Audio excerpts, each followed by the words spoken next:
Ito talaga, promise. Ito yung gusto mo. Hindi. Ito. Yun. Bata versus matanda sa trabaho. Yun yung defining Kaya naisip ko pala yung matanda sa agad naisip ko. Uy, gago ka. Pati si si S. Bahala ka dyan. Asan yung ano mo? Toot mo. Si S. Uy, gago ka talaga. Yun yung defining battle ng generation natin. Kasi naghalo-halo yung Gen X, Millennial, at Gen Z. Kasi ang Gen X saka yung older batch ng mga millennial naniniwala na kapag mas matagal ka sa trabaho, mas in-earn mo yung respect saka Ulul. promotion saka wisdom.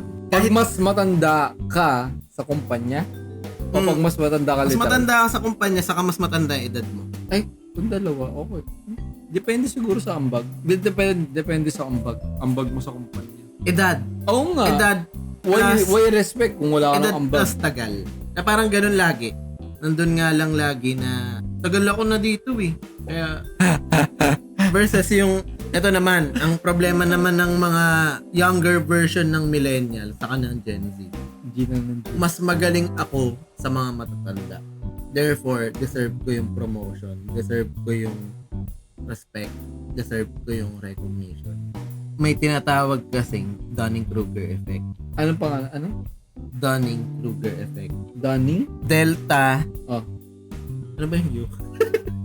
Uniform. Umbrella. Uniform. Nancy. Ah. India. Ah. Nancy. Ah. Ano ba yung G? Gamma. Dunning. Kruger. K-R-U-E-G. Yeah. So, yung Dunning-Kruger effect kasi, phenomenon yun na feeling mo magaling ka na kahit sobrang bobo mo pa sa certain na merong yun, may line graph yun. Okay. May line graph pa. May line graph yun. Yung feeling mo magaling ka na sa certain discipline or sa certain knowledge. Tapos, as you go on na mas nagiging expert ka sa certain discipline or certain aspect na yun, certain knowledge na yun, mas nare-realize mong mas marami ka palang dapat matutunan. Nare-realize mo ba? Pag bobo ka pa sa certain discipline or aspect na yun, Hindi mo talaga marirealize. feeling mo magaling ka. Pero bobo ka in reality. Pero kapag gumagaling ka na doon, mas nare-realize mo na marami ka palang dapat matutunan. Pero self-realization ba? Yun nga, ang magaling na tao sa certain something, alam niya na mas marami pa siyang dapat matutunan. Kesa doon sa taong nagmamagaling na hindi niya nare-realize na dapat marami pala siyang dapat matutunan. Pasok yan sa concept. So, ayun. Putang anong hirap naman i-define yun. Yung mga Gen Z nare-realize? kasi, saka mga younger millennials, hindi ko nilalahat, pero most of them, akala nila magaling na sila sa isang bagay, pero hindi nila nare-realize dapat marami pa silang dapat matutunan. Basic naman yun. Inaasam lagi nila promotion, recognition, gano'n. Pero in-earn kasi yung knowledge by time. Promotion. Skill. Kasi hindi mo naman ma-earn yung skill sa certificate lang. Parang gano'n. What if? Biktima ako ng gano'n kasi akala ko sa sarili ko magaling ako noon. Magaling ka naman. Pero yun nga, darating yung point na marirealize mo, hala, ang bobo ko pa pala. Na therefore, Okay lang. mag-aaral ka. Magaling ako. Aaralin mo ano yung weakness mo. Aaralin mo ano yung kulang mo sa competency mo. That's how you combat Dunning-Kruger effect. Pero, kapag hindi mo na-realize at nalabanan yon, nakakulong ka na lang doon. Feeling mo magaling ka, pero bobo ka pa pala in real time. And in real life. I conquer Dunning-Kruger effect. Pero yun nga, ang ko sa Dunning-Kruger effect, di mo marirealize na bobo ka, not unless maging magaling ka. Ang hirap Hindi. naman. Ito na naman tong depende Hindi, na ang template. hirap niya. Actually, ang hirap niya. Ito na lang. Balik na rin ko. Magaling ka pag na-realize mong hindi ka magaling. Mas madali intindihin.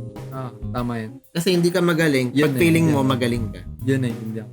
Ganun lang yun. I totally agree. Na yun yung sakit siguro ng mga bata ngayon na sobrang uhaw sila sa promotion, sobrang uhaw sila sa recognition. Uy, gawa mamaya Pero internalize mo muna. Deserve ko ba to?